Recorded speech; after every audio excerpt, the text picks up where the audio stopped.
habeen wanaagsan dhegaystayaal kuna soo dhowaada idaacadda caawa iyo dunida ee laanta afka soomaaliga ee v o a oo si toosa idinkaga imaanaysa Washington.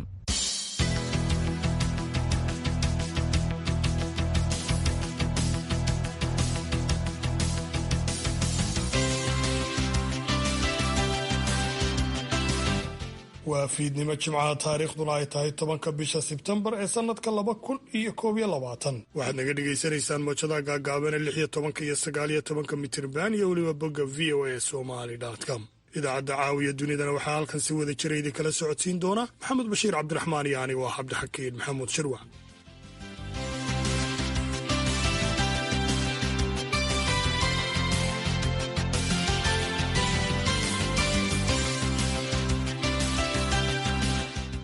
qodobada aad ku maqli doontaan idaacadda caawana waxaa ka mid a barnaamijkii faaqidaadda toddobaadka oo aynu ku lafagurayno khilaafka sii xoogaysanaya ee u dhexeeya madaxweynaha iyo ra-iisul wasaaraha Soomaaliya.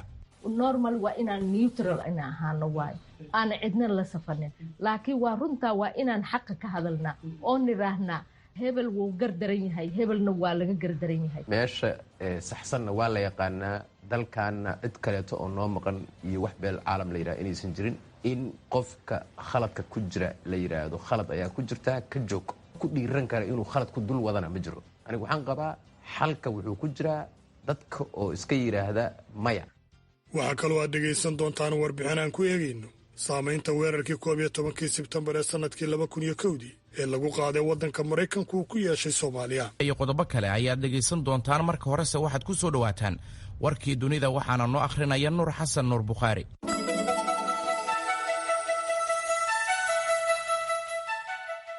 mahadsanid maxamed bashiir. diyaaradda Qatar Airways ayaa jimcihii maanta mar kale magaalada Kaabul ee caasimadda Afghanistan ka soo qaaday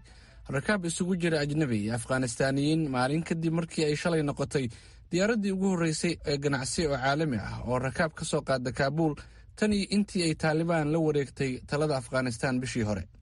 lama oga tirada dadka ay soo qaaday iyo dalalka ay u kala dhasheen, hase yeeshee wariyaasha ayaa ku soo warramaya inay mar dhow ka soo baxday hawada Afghanistan. duulimaadkeedii ugu horreeyay ee shalay ayay diyaaradda Qatar Airways ka daadguraysay garoonka diyaaradaha caalamiga ah ee Kaabul dad gaaraya ku dhowaad 200 oo qof, kuwaas oo 100 ka mid ah ay ahaayeen ajnabi. dadkani ayaa waxaa ku jiray 10 muwaadin oo Maraykan ah iyo 12 Afghaaniyiin ah oo haysta deganaanshaha Maraykanka. duulimaadkooda ayaa noqday kii ugu horreeyay oo ka baxa Afghanistan tan iyo qalalaasihii bishii hore, markaas oo uu garoonka diyaaradaha Kaabul ay buux dhaafiyeen kumanaan ka baqa cararaya ururka Taalibaan. Taalibaan ayaa guud ahaanba la wareegtay Afghanistan bishii Agost kadib markii ay ciidanka Maraykanka iyo kuwa NATO isaga baxeen dalkaasi. madaxweynaha Maraykanka Joe Biden ayaa Khamiistii ku dhawaaqay awaamir cusub oo faraysa dhammaan shaqaalaha dowladda federaalka inay qaataan tallaalka cudurka COVID-19, sidoo kalena ku qasbaysa in ka badan 100 milyan oo ruux oo u shaqeeya shirkadaha gaarka ah inay iska tallaalaan ama ay wajahaan baaritaanka xanuunka COVID-19 oo toddobaadla ah. Biden oo si toos ah u beegsaday 10 milyan ee Maraykanka ah ee diidan inay qaataan tallaalka looga hortago cudurka COVID-19 ayaa dadkaasi u sheegay in diidmadooda tallaalka ay dhibaato gaarsiisay dhammaan shacabka Maraykanka, islamarkaana uu hadda sii yaraanayo dulqaadka ay u hayaan kuwa diidan tallaalka. go'aanada cusub ee madaxweyne Biden ayaa imanaya xilli uu si aad ah gobollada Maraykanka uga sii faafayo tafiirta Delta ee cudurka COVID-19. ilaa iyo 62% dadka qaangaarka ah ee Maraykanka ayaa qaatay tallaalka cudurka COVID-19. Maraykanka ayaa weli ah dalka koowaad ee hogaaminaya kiisaska dhimashada cudurka COVID-19 ee adduunyada. wakiilo ka kala socda urur goboleedka dalalka galbeedka Afrika ee loo soo gaabiyay ECOWAS ayaa lagu wadaa in saacadaha soo socda ay gaaraan caasimadda dalka Guinea ee Conakry si ay wada xaajood ku aadan dib u soo celinta dowladdii la afgambiyey ula galaan taliyayaasha militariga ee xukunka ka riday madaxweyne Alpha Conde. hogaamiyaasha gobolka ayaa ku dhawaaqay in ay joojiyeen xubinimada dalka Guinea ee urur goboleedka ECOWAS oo ah urur ay ku midaysan yihiin ilaa 15 waddan oo ku yaala dhinaca galbeed ee Afrika. ECOWAS waxay kaloo ugu goodiyeen madaxda inqilaabka samaysay inay ka qaadi doonaan tallaabooyin dheeraad ah oo ay ku jiraan cunaqabatayn. dalka Guinea ayaa noqday dalkii saddexaad ee ku yaala galbeedka Afrika oo uu ka dhaco afgambi military tan iyo bishii Abriil ee sanadkan, kadib markii dhammaadka toddobaadkii tagay ay koox ka mid ah milatariga xidheen madaxweynihii waddanka kuna dhawaaqeen xukun cusub. Guinea ayaa caan ku ah wax soo saarka boxsaytka oo ah macdan loo adeegsado soo saarista maadada aluminiyanta ama jaandiga. dhegaystayaal, warkii dunida caawa waa naga intaa. aad iyo aad ayuu mahadsan yahay nuur xasan nuur oo warkii dunida inala socodsiinayay. aan ku bilowna waxaa cirka isku sii shareeraya muranka ka dhex alowsan madaxweynaha iyo ra'iisul wasaaraha Soomaaliya, kaasoo salka ku haya buuqii ka dhashay dilkii la sheegay in loo geystay Ikraan Tahliil oo ka tirsanayd hay'adda sirdoonka Soomaaliya. wixii xilligaasi ka dambeeyey ayaa qoraallo isburinaya ay ka soo baxeen xafiisyada madaxweynaha iyo weliba ra'iisul wasaaraha. haddaba waa aya cidda awoodda u leh in khilaafkan oo kale ay xalliso, dastuurkuse muxuu ka qabaa arrintan? su-aashaasi waxaa ka jawaabaya Amiin Haaruun oo ah garyaqaana ka howlgala gobolka Minnesota ee waddanka Maraykanka, islamarkaana Jacfar Kuukaay ugu warramay khadka telefoonka. isqabqabsiga dowladda iyo maaragtay madaxda waa wax caadi oo dhaca, laakiin hay-ad dastuuri ah oo maaragtay fulinta iyo tan sharci dejinta u dhiganta hay-addii garsoorka ka maqan meesha, marka maqnaanshaheedaasaa lagu tabaya. maadaama oo maaragtay nin waliba isla quman yahay, waxaa loo baahnaa cid labada ishaysa midna aan ahayn oo dhexdhexaada oo maxkamad dastuuri ah oo maaragtay maxkamadaha heerarkeeda kala duwan ah oo arrin soo dhex gasha oo maaragtay ay dadka markay isqabtaan isla aadaan. marka madaxduna ma aha exception ama kama duwana, marka taas ayaa meesha ka maqan tabayna. waaya, laakiin marka horeba dadka qaar ba waxay aaminsan yihiin in jahawareerkaba uu sabab u yahay dastuurka. dastuurku wuxuu qorayaa marka uu awoodaha madaxweynaha ka hadlayo in madaxweynuhu uu ka qaadayo xilka wasiirka, wasiiru dowlaha iyo wasiir ku-xigeenka kadib marka uu soo jeediyo ra'iisul wasaaraha. sidoo kale marka awoodda ra'iisul wasaaraha uu ka hadlayana wuxuu leeyahay ra'iisul wasaaruhu wuxuu awood u leeyahay in uu xilka ka qaado wasiirka.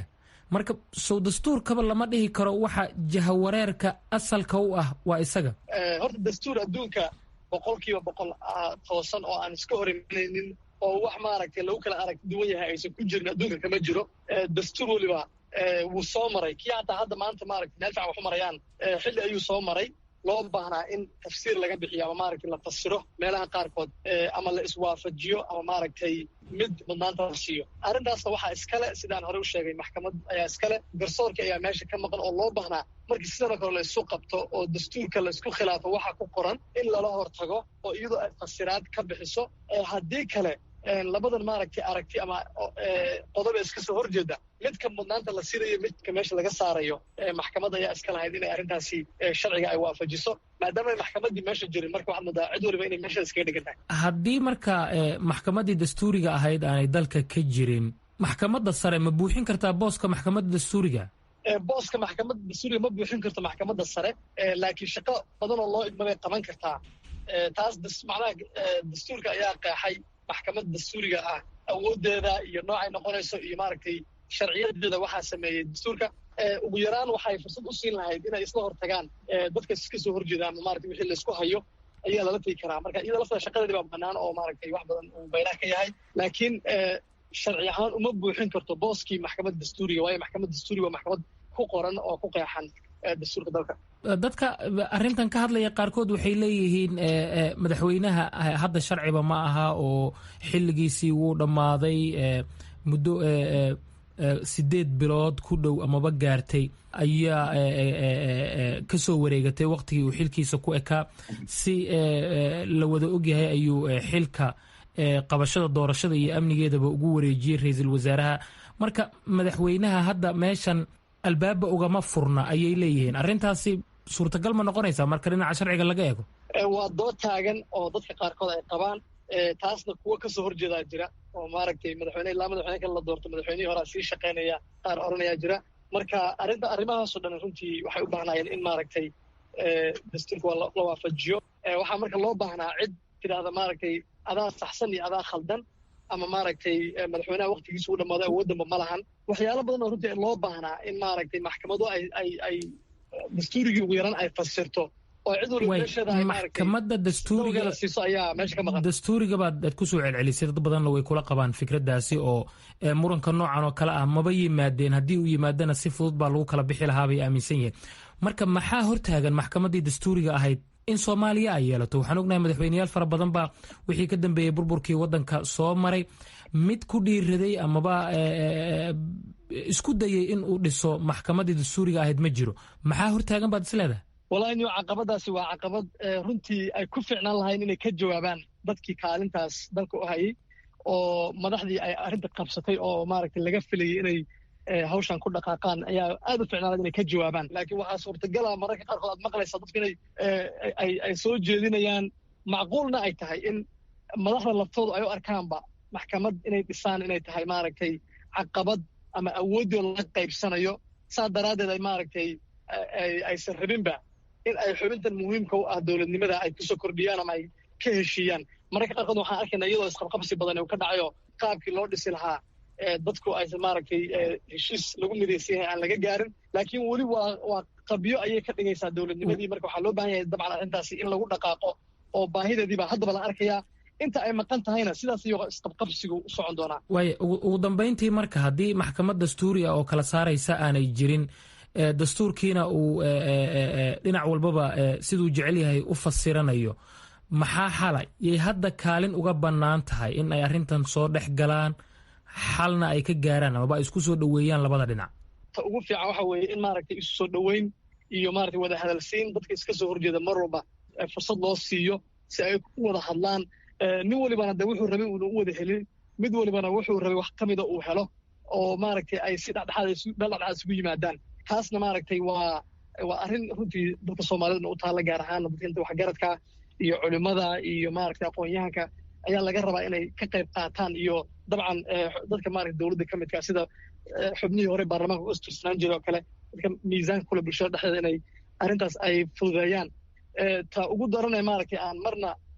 cidna dan u ahayn waxa weeye maaragtay in arrintu ay faraha ka baxdo oo sugacanqaad iyo isdhibaatayn ay u gudubto. marka waxaan rajaynaynaa inuu caqligu shaqeeyo,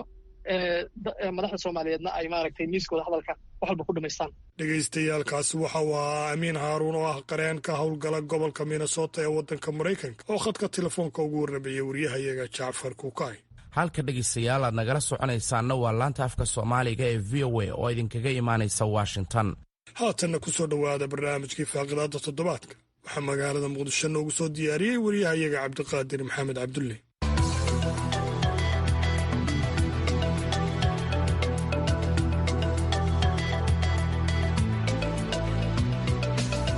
meel kastoo joogtaan kuna soo dhowaada barnaamijka faaqidaadda toddobaadkood ka dhegaysataan idaacadda v o a laanteeda afka soomaaliga.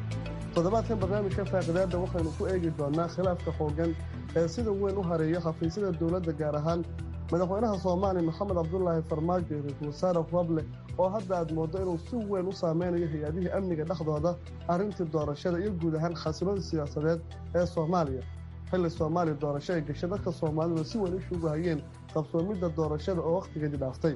barnaamijka waxaa nagala qaybgeli doona dagta ah macalin khayre oo isagu si gaar ula socda xaaladihii ugu dambeeya siyaasadda, gaar ahaana qawaaniinta caalamiga diyaariyey oo PhD ka haysta islamarkaana si dhow ula socda arrintan. waxaa sidoo kale barnaamijka nagala qaybgelaya xuseen macalin oo horey usoo noqday la taliyaha amniga qaranka madaxweyne farmaajo, sidoo kalena ka shaqaynaya arrimaha amniga gaar ahaana hay-adda sirdoonka soomaaliya, haddana madaxa xarunta hilaala ka faallootay amniga ee argagixisada, iyo caashe cabdulla siyaad oo ka tirsan bulshada hoyaka. dhammaantiin soo dhowaada, aad baad umahadsantihiin. aan ku bilaabo xuseen. khilaafkan weyn ee hadda ka dhex taagan labada xafiis ee madaxweyne farmaajo ra-iisul wasaare roble muxuu salka ku hayaa ogaanta la ogyahay? wuxuu salka ku hayaa doorashada socota, cidda ku gacan sarreynaysa oo uu maxamed cabdulaahi farmaajo yahay musharax oo raba in sidii uu hawsha u diyaarsaday oo doorashada inay ugu socoto, iyo ra-iisul wasaare roble oo mar dhexe muujiyey in uu hawshaas rabo in ay dadku u sinaadaan. salka doodan iyo ciidamada hadda ku dhex rafanaysa waxay asalkeeda salka ku haysaa arrintaas. marka waa doorasho salka ku haysa buuqa doorashada. dr khayre, marka la fiiriyo khilaafkan aada u hariya xafiisyada dowladda, muxuu salka ku hayaa ogaantiina? horta waxaan isdhigi karaa midna waa waxa hadda kiciyey, manaa midna waa waxyaalaha hoos jiray oo macnaha hoos yaali waaye. macnaha hadda waxaa kiciyey gabar ka tirsaneed hay-adda sirdoonka qaranka oo xafiiskii xayndaabkiisii lagu dhex waayey. macnaha oo la yidhi waa in la baaro wixii ku dhacay, oo markaasna hay-addii sirdoonka warbixin la weydiisay, ra-iisul wasaaruhu warbixin weydiiyey. warbixintii intay keeni lahaayeenna agaasimihii uu soo qoray warqad aad moodo amar diido iyo jees. markaasna ay noqotay in shaqo joojin lagu sameeyo. madaxweynaha oo ay isku dhawaayeenna uu falcelin ka bixiyo, khilaafkiina saas noqday. macnaa mid kalena waa jirtaa sida hadda xuseen uu sheegayo ah waxyaalo hoose oo laga yaabo inay awal ay karsamayeen iyo doorashadan iyo sidii loogu kala qaadan lahaa, laakiin hadda macnaa waxa kiciya arrintaas waay. caashe cabdulle, xog ka duwan taas ma haynaa oo ah sababta khilaafka heerkan gaaray waad moodo in la kala fogaaday. muxuu salka ku haya ogaantiina bulsharayda? بسم الله الرحمن الرحيم. اللهم صل على سيدنا محمد وعلى آله وصحبه وسلم. su-aashaada haddii aan dib ugu soo noqdo, khilaafkan horta khilaaf annaga haddii aan nahay bulshada rayidka iyo shacibka soomaaliyeed khilaaf ay sugayeen ama ay filanayeen ma aha. marka waa khilaaf kolley madaxda ishaysato iyo hay-adaha taliyayaashooda ishaysto. khilaaf hoos siday walaalihii u sheegeen hoos markii hore soo karsamayey oo hadda fiin yar ee yacni qarxiyey, oo fiintaasna ay noqotay weyntinta la waayey ee gabar sarkaalad ah oo xafiiska niise u shaqaynaysay. marka taas ayaa marka arrintii yacni soo qarxisay, laakiin wax ay dadweynaha soomaaliyeed sugayeen mala doorashaaba la isku diyaarinayo. intaas arrin ogaanaa sababta ugu weyn, laakiin aan u imaano dooda barnaamijka. maxaa ka dhalan kara khilaafkan sida weyn u hareynaya siyaasadda Soomaaliya? Fahma khayre, meesha la kala joogo markaad fiiriso xagee laga aaday, maxaa ka dhalan kara? marka intaanan waa mahadsan tahay Abdulqaadir, intaanan horta taas u gelin waxaan rabaa inaan sheego 20 sano la soo dhaafay oo markii dowladdii burburta ka bacdi lagu jiray dowlad dhiska, macnaha madaxweyne kasta waxay isqabanayeen ilaa 2-3 ra'iisul wasaare. ma ahan marka wax iska yimid oo hadda oo macnaha madaxweynaha iyo ra'iisul wasaaraha hadda macnaha sababo gooni mid walba ha yeelato, laakiin isqabanayeen. madaxweyne kasta ama 2 ra'iisul wasaare ayuu bedelay ama 3 uu bedelay. macnaha madaxweyne farmaajo ayaa markuu yimid dadka wuxuu yidhi ma dhacayso in aniga ra'iisul wasaarahaygu aan iskhilaafno. macnaa isagoo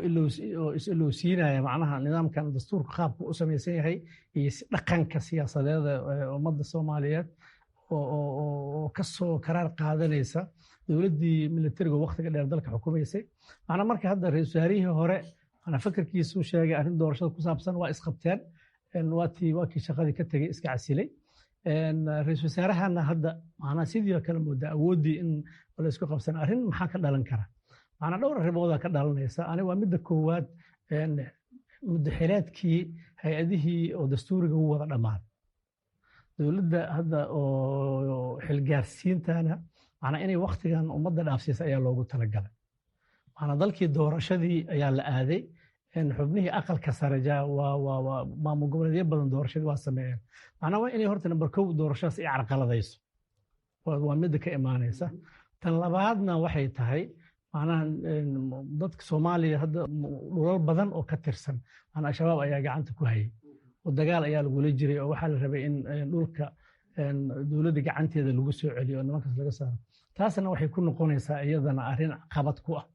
haddii madaxii haddii u dagaalsan yahay oo madaxweynihii iyo ra'iisul wasaarihii isaystaan oo hay-adihii ammaanka ay madax iskula jiraan, macnaha tan saddexaad oo ka imaan kartana waxay ila tahay oo weliba khatarta weyn leh oo aan rajaynayo inuu caqligu shaqeeyo laga fogaado. maadaama hadda ay madaxda iskhilaafsan yihiin oo waan hadda muuqata oo guulaysatayna inay jirin ama aan intaan ogahay socota, in hay-adaha ammaanku ay inta la kala saftaan oo ay ka timaado meeshaas gacan ka hadal oo keeni kara macnaha cawaaqib aan hadda laga sheekeyn karin dhib badan. xuseen, ammaankaad si weyn ula socotaad ka faallootaa, markaad fiiriso khilaafkan maxaa ka dhalan kara? weliba si gaar waxaa loogu hardamaya hay-adihii ammaanka. dabcan hay-adaha ammaanka wakti dheer ayaa waxaa qaab looga shaqaynayay qaab siyaasadaysan oo hadda sababta nin hay-ad madax ka ahaa agaasimo ka ahaa in la bedelo ka dhigtay wax dalkii oo dhan macnaha shaqadiisi u istaagto waxay ahayd ninka la bedelay agaasimo ma ahayn siyaasi uu ahaa hay-adda magaca ayuu uga shaqaysanayay moogiye waxa ay ka shaqaynaysay ama lagu yaqaano isagu qiranayay boqolaal qof oo la kulantay uu lahaa halkan waxaan uga shaqeeyaa siyaasad iyo dibu doorashada laakiin lagama hayo fahad oo hadlay anigaa ka haya soo anaa ay xigan kartaa aduu kuu sheegay dad badan usoo sheegay kulamo badan dad la soo kulmay wuxuu yidhi aniga halkan waxaan u fadhiyaa dibi doorashada se u saamayn doontaa khilaafka maadaama nin hay-adihii ay siyaasadaysnaayeen oo qaab niman dad siyaasiyiina hay-adaha ay madax u ahaayeen hay-aduhu mar hore ayay marka waxay lumiyeen xasaanadii ama sumcaddii ay lahaayeen in ay dadka dantooda iyo dalka dantiisa ka shaqaynayaan marka tii oo sii xumaatay oo hadda indhaha shacabka soo gaartay iyo dhagaha shacabka ayaan hadda uun markhaati ka nahay waxa ay dhalayso waxay tahay dee in sidii warlords aag la kala galo sida hadda laga shaqaynayo saacadahan laga shaqaynayo in la isku qataaro shakhsiyaad isla hay-adihii ka wada tirsan marka yani wax wakti dheer lasoo waday waaye laakiin hadda uu soo dadkii shacabka ahaa u soo banbaxday in qaabka dalka loo raangaraynayay ama loo rabay inay noocaan ahayd in hogaamiye kooxeednimo ay hay-adihii amniga noqdeen caasha cabdulle waxaad ka mid ahayd haween soomaaliyeed oo si gaara arrinta doorashada ula socday ka shaqaynayay qabsoomideeda iyo qoondada haweenkood xubnihii la magacaabo marka sideed u saameynaysaa doorashada arrintan khilaafkan maxaa hadda socota doorashadii ma wadaan horta doorashadii annaga oo dhan waa wada ogsoonnahay inayan soconin hadda oo ay istaagtay khilaafka dhacay dartiisa annaga bulshada rayidka haddaan nahay iyo shicibka soomaaliyeed dal iyo dibad meesha ay joogaanba waxay fiirsanayaan waddanka meesha loo wado iyagoo rajaynaya waddanka in horumar la gaarsiiyo dowladdan iyo dowladihii ka horeeyeyba waddanka qolo walba meel bay soo gaarsiisay dadkii rajaa gashay sidaa ula socotiin waa la soo noqday guryihii jajabsanaa waa la dayactirtay waa la degay annaga barosumeynta waxaa noogu filneed 25 abriil wixii muqdisho ka dhacay waxaasoo argagax dadkii dibadda jiray iyo dadkii dalka joogayba ku abuuray haddana waxaa la saadaalinayo waa tii tuka daran oo tii waxayba socotayba 2 beri 3 beri oo maxaan ku rahdaa aan aragno dad ay qaxeen oo dad ay dhinteen oo dad barakaceen oo guryahoodii laga kiciyey oo laga qaxiyey ciidankii oo ishaystay oo isla socday oo kala jabay yacni dalka dan uma aha taas horumarna kuma gaarayno 30 sano oo nagu filan dhibaato intaan soo arki karno ama shicibka soomaaliyeed ay soo arki karaan ama dibad ha joogaano ha ku rafaadsanaadaano ama dalka ha ku barakacaano horta wax anfacayo ma aha madaxda soomaaliyeedna lagama filanaynin haddana loogama joogo waddanka doorashadiisi dibay u dhacday sababaha ay dib ugu dhacdayna waxaa ka mid ah sida aniga kusoo bixi lahaa iyo aniga sidaan kusoo bixi lahaa qolo walbaba hoos waxay ka shaqaysanaysay siday iyada isu abaabuli laheyd ay ugu soo noqon lahayd maxay ahayd ee xukunka loogu soo noqon lahaa ama madaxweynaha fadhiya ha ahaado ama madaxweynayaashii horeetay ka degay ha ahaadaano qolo walba waxay tiigsanaysaa inay soo noqdaan annaga waxaan u baahannahay doorasho inay waddankan ka dhacdo uma baahnin inaan 30 sano kaleeto oo haddana iska hor imaad iyo qax iyo barakac ah iyo dil iyo aag la kala xirto annaga horta soomaali haddaan nahay iyo bulshada rayidka haddaan nahay iyo dal iyo dibad inta joogtaba diyaar uma aha aad baad umahadsan tahay caasha cabdulle waxa la isku hayo waa awoodaha dastuurka markastoo la isqabto waxaad moodaa in magacaabisyaa dhacayo khalqaqaadisaa dhacayo dr khayr si gaar qawaaniintaad ka shaqaynaysaa yaa ku sahan labadan meel ma ogaan karnaa dadka ma loo sharxi karaa horta intaanan oon saas gelin waxaan dhihi lahaa dastuurka markaa fiirisid ana waxay ila tahay qaabka oo hadda nidaamkan oo awood kala qaybsiga awoodda kala qaybsanaanta awoodda uu dastuurka u sameeyey way kala caddahay awoodihii way kala cad yihiin laakiin arrin kale ayaa jirta oo ka awood badan dastuurka waxaa ku qoran waxa waaye waa dhaqanka bulshada macnaha hadda tusaale ahaan haddaad si u fiirisid dastuurka awoodda fulinta golaha wasiirada ayaa ugu sarreeya awoodaha inta badanna dalka macnaha golahaas ayaa faraha ku haya madaxweynaha waxaa ka bilowdaa aday u yaryihiin ra-isul wasaaraha markuu magacaabo magacaabidda ra-isul wasaaruhu leeyahay isaga awood kale oo badan ma laha maanaa wixii golaha wasiirada u keenaan arrimihii loo keeno bisuu ka shaqeeya maanaa marka arrin yaroo meesha khilaaf ka imaana waxay tahay madaxweynuhu isaga doorashada gala isaga lasoo doortaa markii lasoo doorto ra-isul wasaarihiina uu magacaabay ayaa ka awood badan mid waa taas horta oo ninkii isku haystay asaga in lasoo doortay laakiin markii sax loo fiirsho dastuurka fiirsana awooddii ay dhinac kale jirto tan labaadna waxay tahay dhaqanka dadka soomaalida oo hadda jira oo dowladnimada waktigii ugu dheeraa soomaaliya ay soo gaarin ay tahay dowladda militariga kacaanka oo 21 sano dalka xukumaysay oo aaminsan madaxweynaha inuu awood leeyahay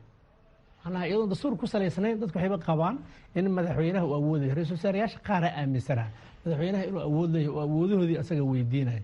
macnaha hadda tusaale yar haddaan hadda ku siiyo kale marka hadda la leeyahay madaxweyne farmaajo inta baarlamaanka hor yimid ayuu wuxuu yidhi arrimihii doorashada waxaan ku wareejiyey ra-isul wasaaraha iyo ammaankii doorashada dastuurka marka la fiiriyo shaqamaba ku leh macnaa awaluu si qalada faraha ugula jiray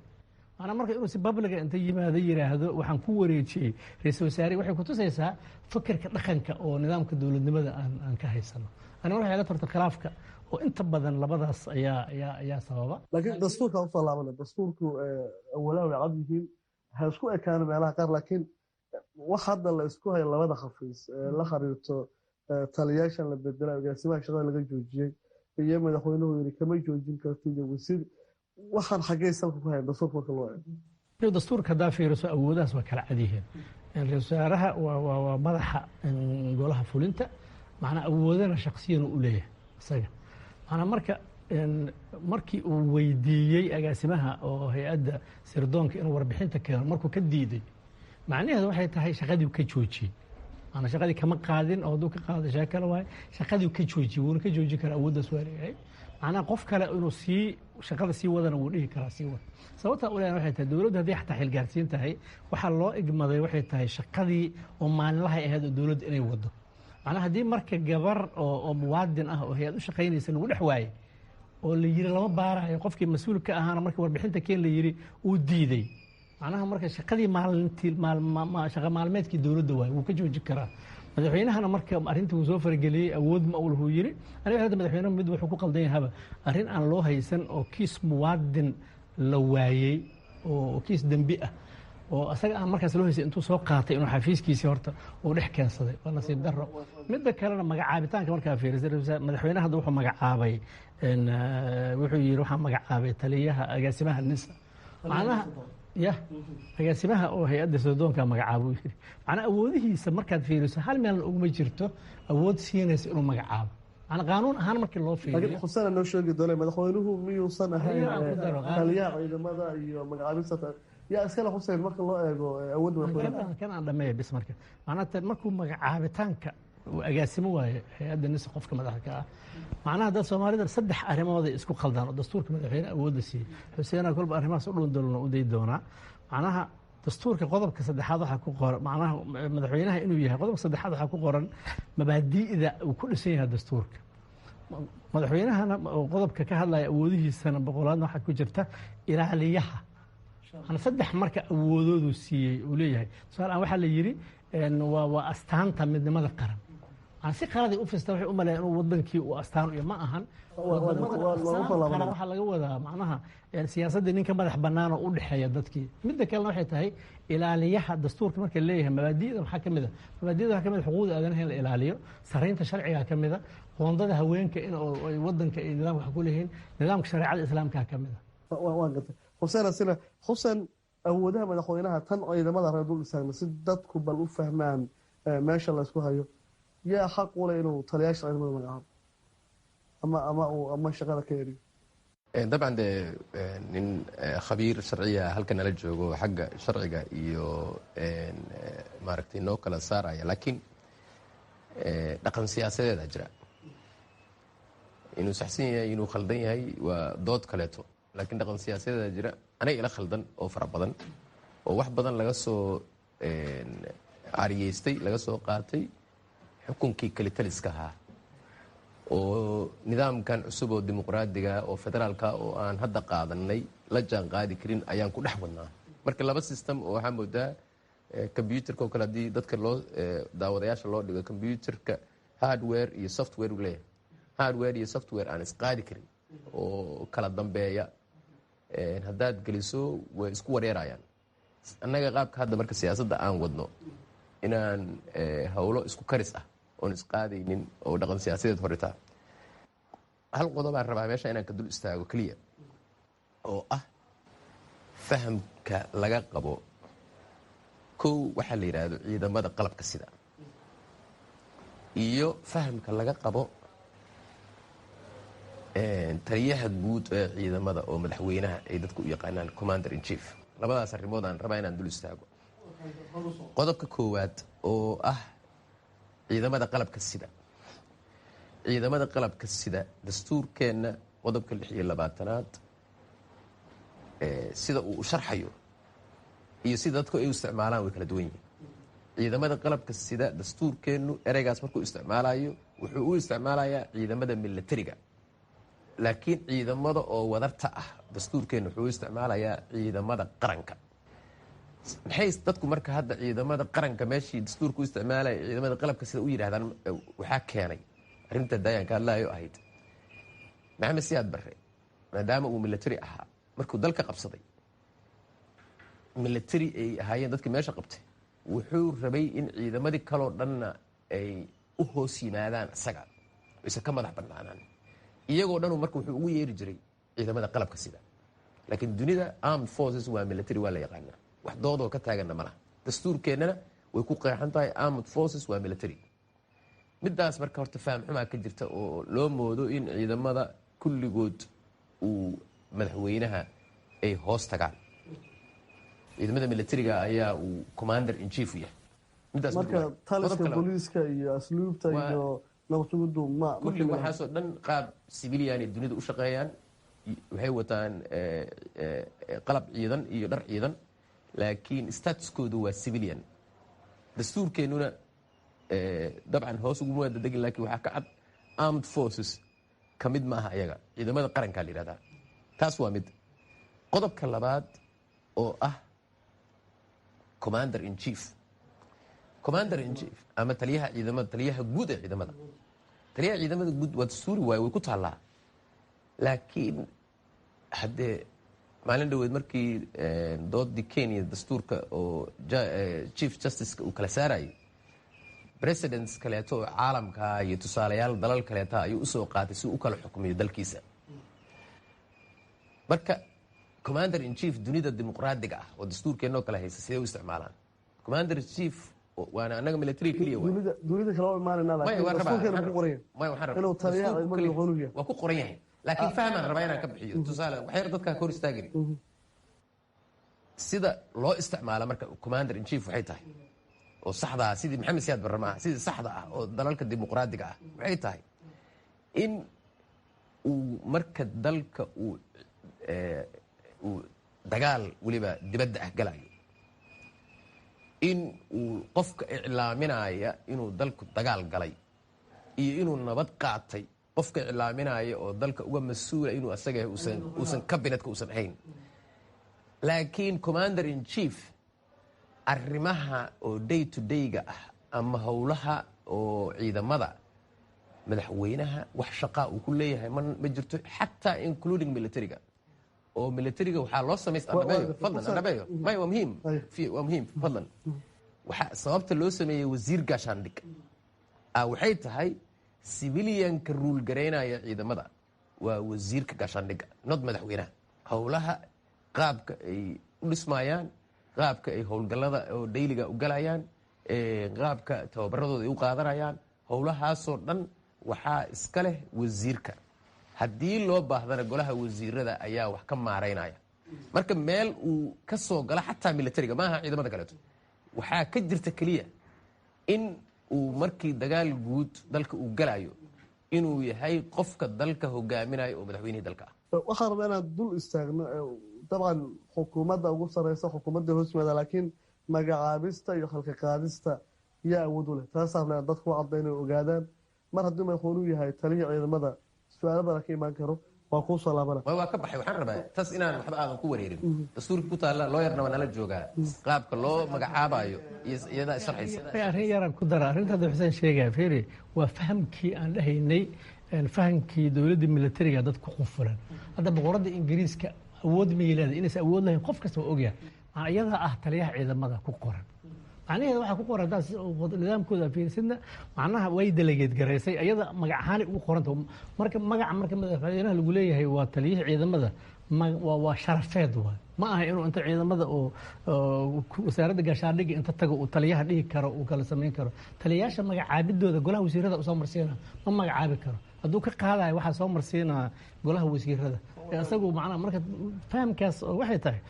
wadamadan annaga oo Soomaaliya dastuurkayga kala qaato dimuqraadiga xuseen waxaan ku raacsanahay waa cinwaan oo sharafeed waa gartay aad baa ingiriiska basaasay ugu qorantahay Aasha Abdulle khilaafkii banaanka u yimid doorashadii way istaagtay bulshadayda tihiin ma jira waqti laba qaadeen horta taas in wax yaraan rabaa inaan ka hormarsiiyo waxaan aad ugu faraxsanahay inaan ag fadhiyo laba qabiir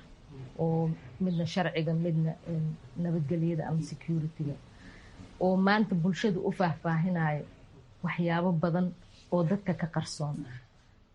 annaga oo dhan adiga ma ogi laakiin annaga dadkeennan waaweyn waxaan wax kusoo baranoo kusoo kornay xilligii kacaanka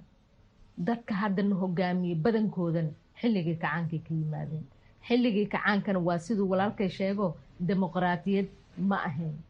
oo commander in chief oo wuxuu ahaay wadanka oo dhan oo asagaa madaxweynihii hore allah u naxariistay maxamed siyaad barre asagaa wadanka xukumay oo lagaga dambeeyey wax walbaba laakiin maanta wacyiga aan joogno iyo moralka oo siyaasadeedoo aan qaadanay oo democracy iyo federalization ah waxa waaye kacaankiioo kale ma u dhaqmi karo laakiin wadanka waxaa moodaa siday iyagaba hadda qeexeen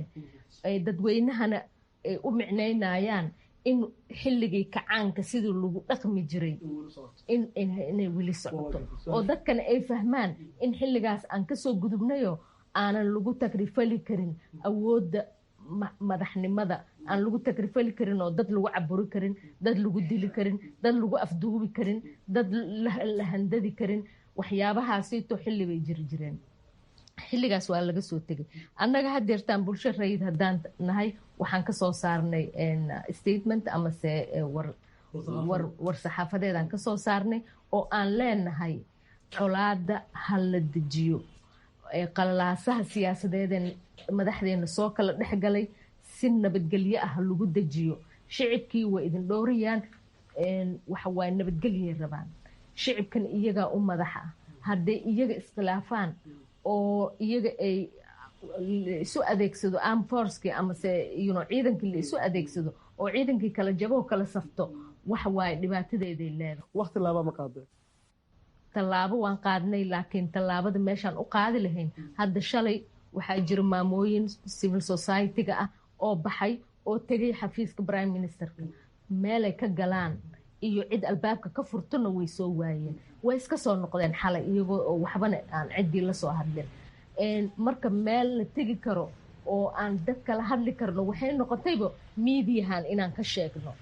oo niraahno wadanka ha la xasiliyo nabadgelyada dadkan ha la ilaaliyo iyagaa ka mas-uul ah wadanka iyo shicibkiisaba iyagaa ka mas-uul ah iyagiya waxaa laga rabaa marka inay isku noqdaanoo wixii la xallin karo si saxa loo xalliyo dastuurkaas aan lagu xadgudbin oo la raaco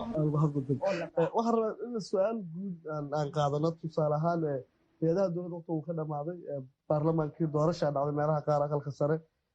khilaafku meeshaasuu maraa ma jiro marjac siyaasadeed oo loo laabanay dabcan hay-adihii baarlamaanka marka xalku muxuu noqonaya yay tani hawsha soo farageliso oo labadan xafiis qaada taagan oo ka qabato xaggee loo laaban karaa maxamed khayr horta hal arin oo dhib ahaa jira oo hadda markii khilaafkan oo kale yimaado duxeleedka hay-adaha dastuurigana u dhammaado soo baxaya macnaa waxay tahay dastuurka ma cadaynayo waxa la samaynayo markii madaxweynaha waqtigiisu dhammaado. baarlamaanka markii waqtigiisu dhammaado inay afar sano tahay ayuu sheegaya. haddii in la bedelan rabana waa in dastuurka wax laga bedelo. oo hadda 2 sano ku darsanaynaa iyo ruwaayadda ayaantii la wadoo kale maana dastuurka bedelkiisa u baahanta ma soconayso. qodobka 103 wuxuu leeyahay dowladda xilgaarsiinta. adduunyada fakarkaas waa la yaqaana, waa fakar la yaqaano. dowladda xilgaarsiinta waxay qabato waxayna qaban karin. wadamada dhaqan ayaa jira moogtahay oo convention waxay yiraahdaan waxa qoran kaliya sharcigu maaha. macal maxkamadaha way isticmaalaan. may wadan walba dhaqanaaba jira, dhaqan siyaasadeed. tusaale yar waxaan ku sheegaa dhaqan siyaasadeed madaxweynaha inuu 30 maalmood ra'iisul wasaaraha ku magacaabo waa sharci waay. sababta waa dhaqan waa convention, legal convention waay. laakiin dadka dastuurkii fiirina dastuurka ma qorna ay ku leeyihiin. macnaha kan qoran iyo kan oo caadi ahaan dhaqan ahaanta loo isticmaalayo sharciga isku mid waay. ani marka waxay la tahay dhaqan ahaan macnaa ma qoran laakiin waa nidaam oo laisla aqoonsaday waay. macnaa marka waxaan ka wadaa ma kala cadda awoodihii dowladda xilgaarsiin inay shaqooyinkii maalinlaha ay qabanayso way cadda. macnaa hal marka oo hadda midna waa mid hadda midna mustaqbalka waa. midda mustaqbalka horta aan isdhihi lahaa waxay tahay dowladda insha allahu tacaala waxaan waa laga gudbi doonaa markay dowladda timaado baarlamaan la doorto. tallaabada koowaad oo ay qaadayaan inay soo saaraan sharci oo arrimaha si fiican u kala qeexaya. dastuurka haddii dib loogu noqdana lagu sameeyo oo la yidhaahdo baarlamaanka awooddiisu maxaa waaye maxaa la yidhaahdaa xilliga haddii waqti xilligu dhammaado dowladda xilgaarsiinta maxay samayn kartaa maxayna samayn karin, madaxweynaha maxaa u furan maxaan u furayn. horta taas waa mid. haddana ani waxaan isleeyahay maadaama hadda nidaam oo qaab nabdeeda u kala saari kara wadamada markii saan kale isku qabsado maxkamada la isla aadaa. maraykanka waa ogeed Trump wuxuu yiri doorashada anaa ku guuleystay asoon ku guuleysan. maxkamadu tagay maxkamadihii tuutiga waxay yiraahdeen warar ruwaayada nagala tag. waa hadalkan sheegayso waxa kama jiraan. waa lagu diiday. macna dadka nidaam qaab nabdoon wax loogu xalli karaa jira sida maxkamadaha kale. anaga hadda maxkamadaha waa siyaasadaysan waa la wada magacaabay. ma u maleynaya maxkamad hadda dadku ku kalsoon yihiin oo dhexdhexaad ah oo si fiican way shaqeynayaan maxkamada. laakiin sidii la rabay dhexdhexaad ma u aha. maxkamadii dastuurka arrimahan oo kale oo sameyn lahayd ma jirto. ani marka waxay la tahay maadaama nidaam oo qaab saas loo kala bixi karin dastuurkiina dadku ay ka ordeen oo dastuurka Thomas Hobbes la yiraahdo waxa hadda kor laga sheegay sharcigu hadduusan seef wadan waa kelmado. hadda la hirgelin macnaha dastuurka wuxuu yahay waa kala cadday laakiin haddaan meel iska dhigayo hal ma muuqanayo in inta caqligu shaqeeyo. dalka Soomaaliya dal faqri waaye oo boqolkiiba 80 iyo $2 heli. macnaha adeegyo bulshada kula taabata aqligu inuu shaqeeyo. ani waxaan kulmay maadaama adeeg ma bixiso dowladdu oo dadku waa dad faqri ah. macnaha in ra'iisul wasaaraha iyo madaxweynaha hadda inta maadaama 5 bilood ka dhiman doorashadii waqtiga ka dhiman tahay in inta waxyaalahan isku hayo oo danta guud laga fiiriyo la xalliyo. macnaha arrinta gabadha in ayagu is xalliyaan gabadha intaan tahdiil oo arrinteeda dambigeeda kale wada hadal lagama geli karo. laakiin inta kale waa wax laga wada hadli karo lana xalli karo caqliga isticmaal. xuseen meesha ugu weyn oo isha lagu hayo maanta waa ciidamada amniga afarta taliya ciidan oo hadda mid ka mid ah si weyn dood u dhaliyo oo ah nabad sugidda. marka hay-aduhu miyaysan ka marnaan karin marka tan oo kale ay timaado siyaasadda? ma jirin miyaa wax qawaaniin oo qoran oo xeerka ciidamada ama qawaaniinta lagu shaqeynayo? dabcan dowlad constitution ku shaqeysa dastuur ku shaqeysa iyo sareynta sharciga hay-adaha oo dhan not amniga keliya hay-adaha oo dhan waa inay noqdaan wax ka baxsan siyaasadda. dabcan hay-ada siyaasadeeda jira oo baarlamaanku u weyn yahay kuwaas de ayagaa siyaasad ka shaqeeya. laakiin inta aanan ahayn oo aanan loo xil saaran siyaasadda inay siyaasadda horta ka marnaadaan. arrintaas de waxay dadka Soomaalida iyo dowladnimada dhiska Soomaalida qayb weyn ka tahay waa in qof walba uu ka shaqeeyo dhaqan siyaasadeedka lagu miro hay-adaha dalka horta kuwa laga bixiyo. taas waa midda koowaad. midda labaad hadda khilaafka hadda taagan sida uu sharcigu sheegayo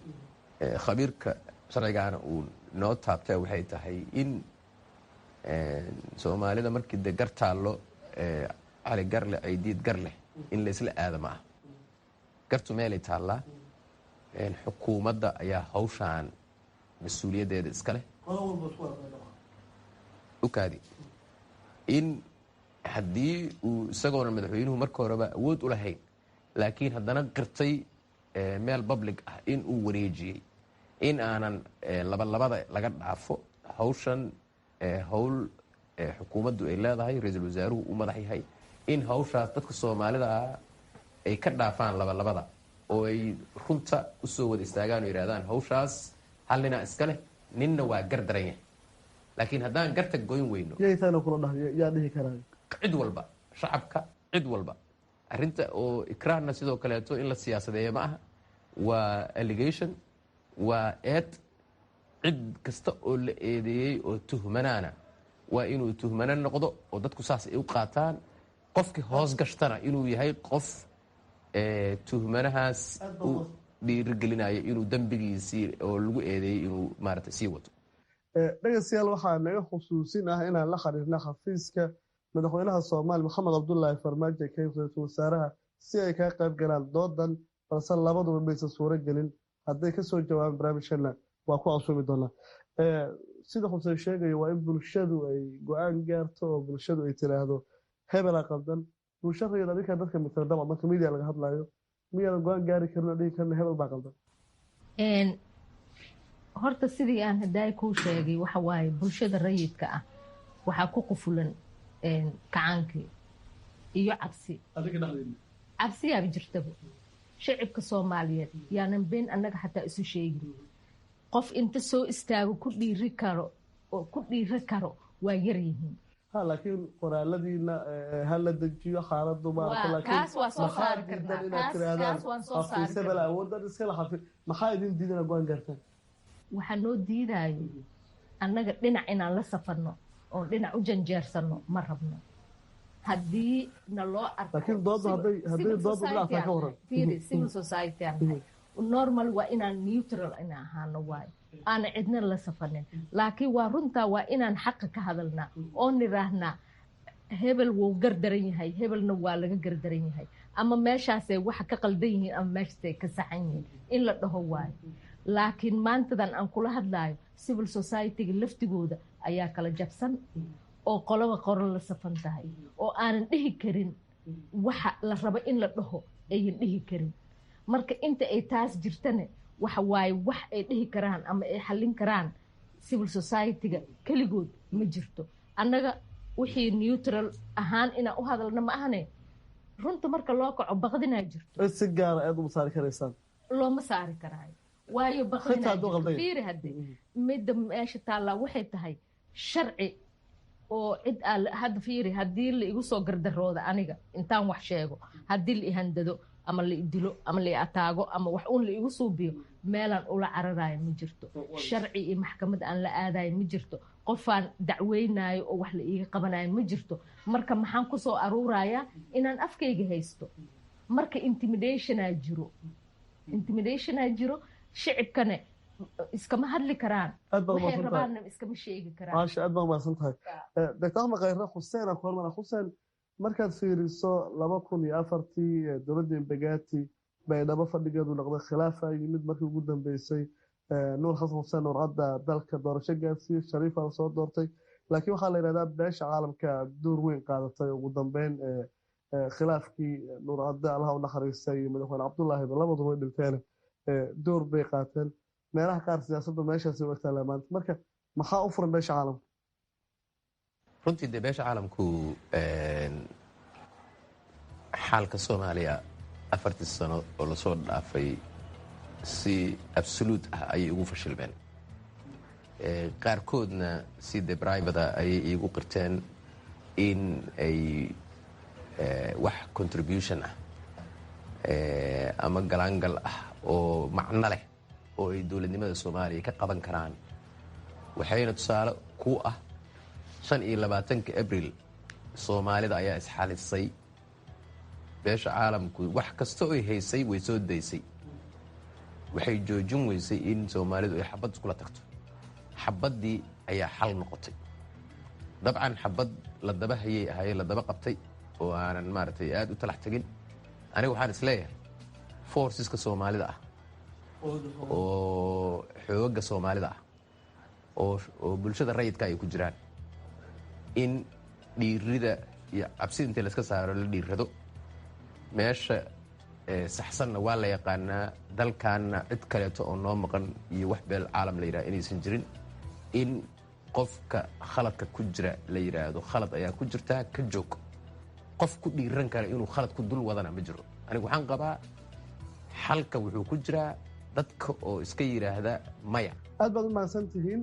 guud ahaan taas ayaan ku soo afmeerayaa barnaamijkii faaqidaada toddobaadkood ka dhegaysanayseen idaacadda v o a kana daawanayseen muuqaalka barnaamijka v o e da barnaamijka waxaa igala qayb galay caasho cabdulla siyaad oo ka tirsan bulshada rayidka soomaaliyeed doctor ahmaane khayre oo qawanuunka caalamiga barta islamarkaana ka faallado siyaasadda iyo xuseen macalin madaxa xarunta hilaal oo muddo ka soo shaqaynayay hay-adda sirdoonka soomaaliya intaynu kulmi doona barnaamij ka lamid ah nabadee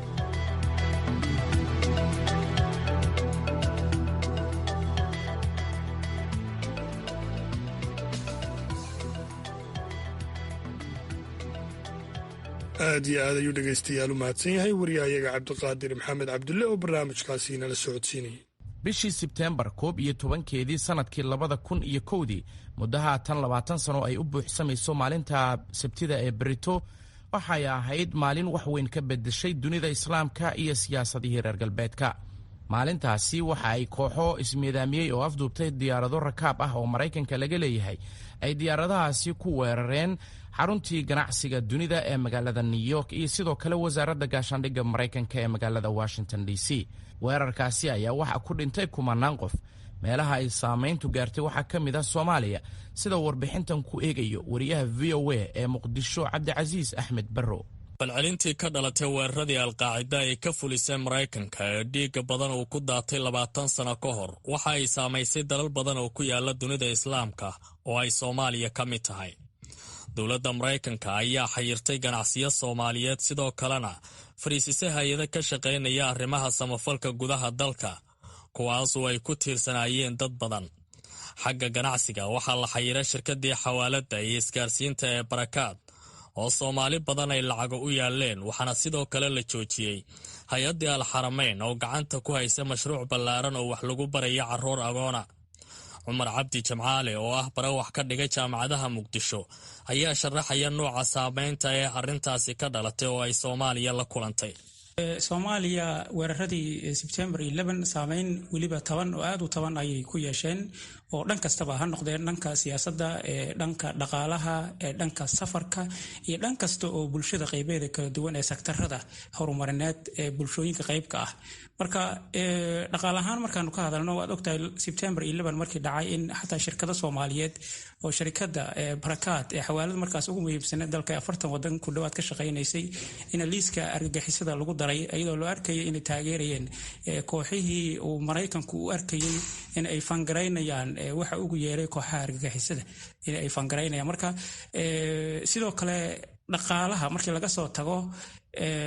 waxyaabaha kale ama dhaqaalaha ka mida waxaa ka mid a in dalkani uu hoos u dhaca maalgelintiisa maxamed xasan dalab oo ah falanqeeyo ka faallooda soomaaliya iyo geeska afrika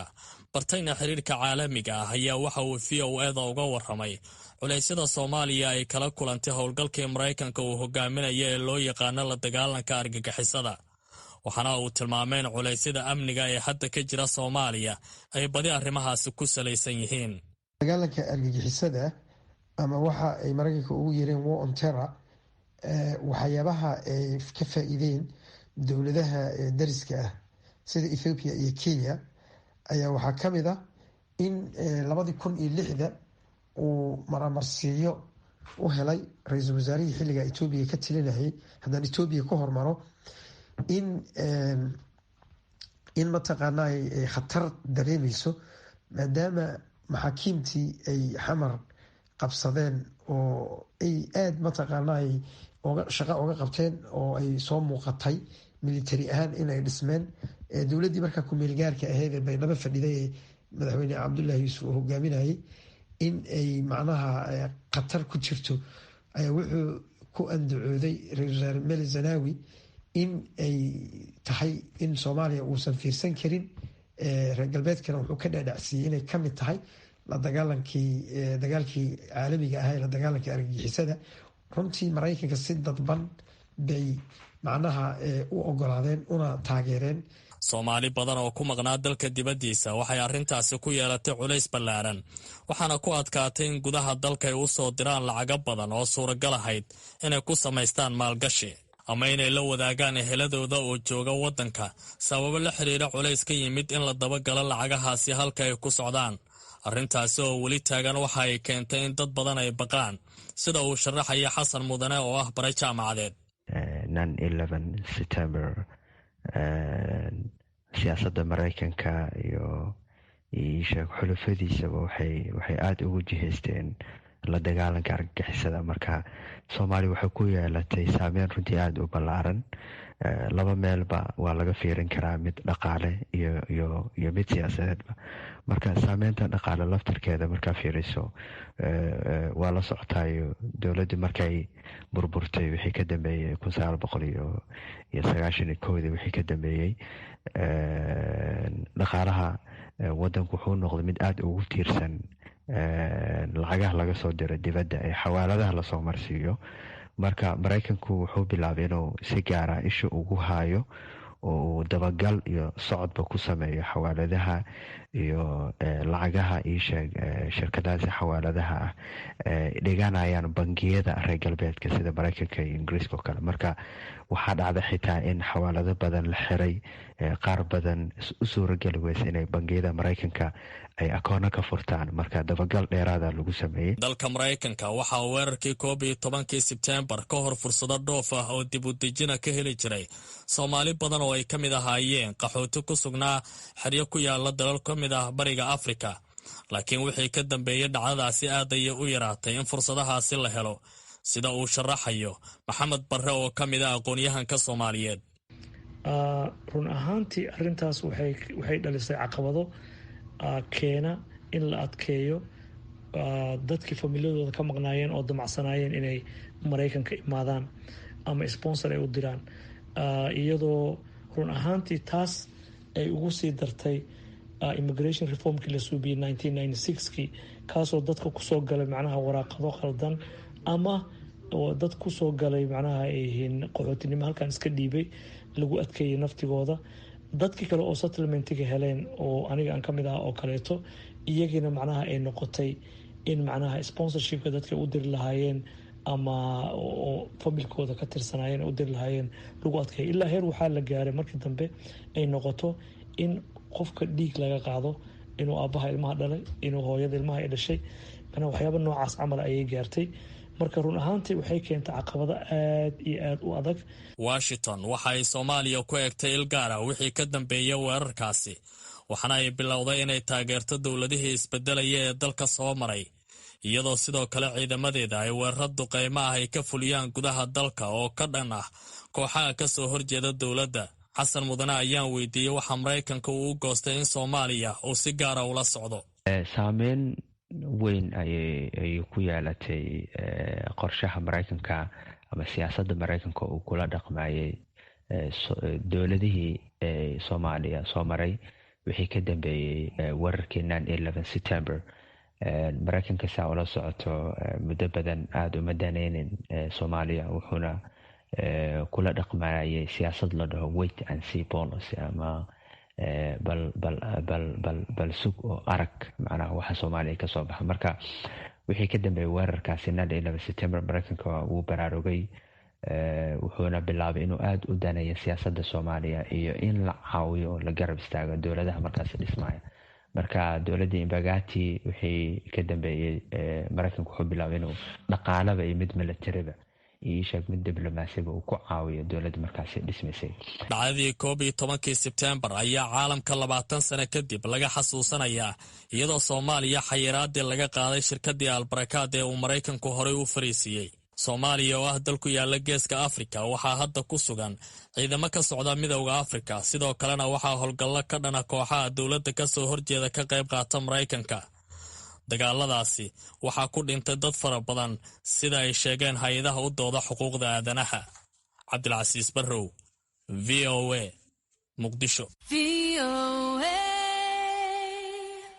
guud ahaana dhegaystayaal idaacadayadii fiidnimo intaas ayaan kusoo gabagabayn doonaa tan iyo kulanti dambe waa Maxamed Bashiir Cabdiraxmaan iyo anigoo Cabdixakiin Maxamuud Shirwac